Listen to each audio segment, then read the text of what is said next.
નવી સાયકલ. શ્યામુ રોજ ચાલતો શાળાએ જતો હતો. તેના મિત્રો તેને ચીડાવતા હતા કે તેને પર સાયકલ નથી, અમારા પર સાયકલ છે. એક દિવસ શ્યામુ રડવા લાગ્યો.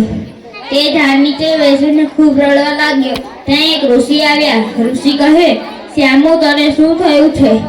તો પછી શ્યામુ કહે, મારા પર સાયકલ નથી એટલે મારા મિત્રો મને ચીડાવે છે. તો પછી ઋષિએ કહ્યું, તું તારે ઘરે જા, ત્યાં તને કંઈ મળશે. પછી તે એના ઘરે ગયો. ત્યાં એને સાયકલ મળી. હવે તે રોજ શાળાએ સાયકલ પર જતો હતો. એક દિવસ તે સાયકલ ઉડવા લાગી. હવે તે ઉડતી સાયકલ પર જવા લાગ્યો. એક દિવસ તેના મિત્રો વચ્ચે શરત લાગી કે તે બે વ્યક્તિને લઈને ઉડી શકે.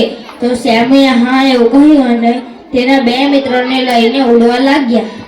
પછી થોડેક સાયકલ ગઈ અને સાયકલ નીચે પડી ગઈ.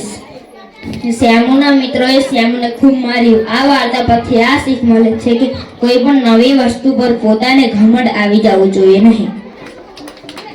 સરસ.